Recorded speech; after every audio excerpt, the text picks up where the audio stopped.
Assalamualaikum warahmatullahi wabarakatuh. Perkenalkan, nama saya Puja Dewangga dari Program Studi Ilmu Politik 2019 Universitas Padjadjaran. Pada kesempatan kali ini, saya akan menjelaskan mengenai liberalisme dan judul saya itu mengenai apakah globalisasi itu menjadi jalan pintas bagi masuknya ideologi liberalisme. Langsung saja ke pembahasannya. Liberalisme berasal dari kata liber yang artinya bebas, di mana liberalisme itu sendiri menjunjung yang namanya kebebasan dan mengakui hak individual, di mana hak seperti politik, agama, dan lain-lain itu diakui. Nah, selanjutnya liberalisme ini berkembang dari sejak abad ke-18 di Prancis, yang pada saat itu di Prancis sedang terjadi yang namanya banyak sekali kesenjangan sosial. Lalu ada tokoh yang bernama John Locke. Di situ John Locke mengatakan bahwa negara tercipta karena adanya suatu kesepakatan atau kontrak sosial antara masyarakat dan juga pemerintah. Nah, langsung saja saya akan menjelaskan apa sih kekurangan dan kelebihan dari liberalisme itu sendiri.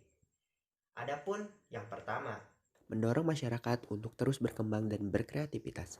Kedua, setiap manusia memiliki hak yang sama baik dalam bidang sosial, politik, ekonomi, agama, maupun budaya. Ketiga, adanya persaingan antar individu sehingga individu tersebut dapat berkembang. Keempat, tidak adanya paksaan dalam memilih atau mengikuti partai politik yang ada di suatu negara atau di negara manapun. Yang kelima, dalam bidang ekonomi sangat maju karena di negara yang menganut ideologi liberalisme ini mengedepankan untuk mencari sebuah keuntungan. Namun di samping itu ada juga kelemahannya. Pertama, seorang individu yang memiliki modal lebih banyak cenderung menguasai negara. Kedua, memunculkan adanya kelompok masyarakat yang menganggap dirinya lebih tinggi dari kelompok lainnya. Ketiga, adanya pers yang dilakukan oleh pihak swasta yang menyebabkan pemerintah sulit untuk melakukan pembatasan dan pengontrolan. Keempat, pemerintah sulit dalam melakukan pemetaan pendapatan dikarenakan adanya persaingan yang bersifat bebas.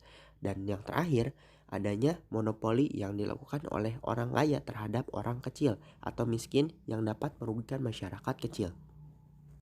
Nah, itu tadi kelebihan dan kekurangan dari ideologi liberalisme. Nah, selanjutnya kita akan lebih masuk ke dalam fokus pembahasan kita. Jadi, dalam penerapannya di era modern sekarang, liberalisme itu salah satunya adalah dengan globalisasi. Kita dapat analogikan dengan globalisasi lah.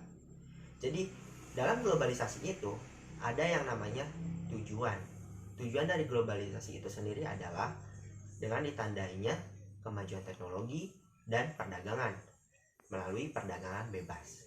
Nah, dengan perdagangan bebas ini secara tidak langsung membuat liberalisme itu sendiri mulai masuk ke beberapa negara, bahkan hampir semua negara.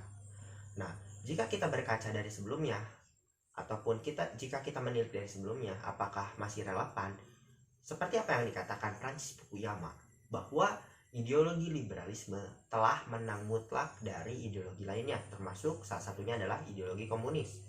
Karena liberalisme itu banyak diterima oleh beberapa negara dan hampir banyak negara menggunakan liberalisme, khususnya di Asia, Afrika, dan Eropa.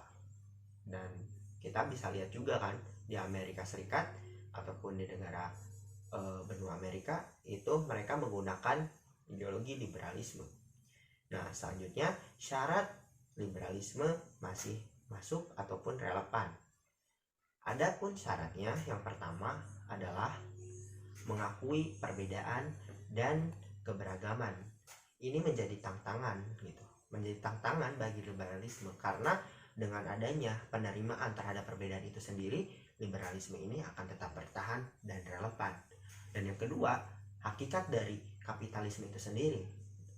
Nah, di sini ketika kapitalisme itu tidak disukai oleh beberapa negara dan bahkan ditolak oleh beberapa negara, walaupun pada hakikatnya banyak yang menerimanya, gitu kan.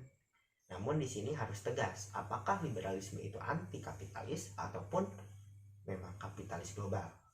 Nah, terakhir, ini mungkin yang paling fundamental, karena tujuan liberalisme itu sendiri adalah menjunjung ataupun mengakui hak individunya dan kebebasan. Sehingga di sini perlu adanya pengawalan terhadap hak-hak ataupun kebebasan dari setiap individunya. Sehingga relevansi terhadap liberalisme itu masih ada. Mungkin cukup sekian video dari saya. Mohon maaf bila banyak kekurangan. Terima kasih. Sampai jumpa di pembahasan selanjutnya.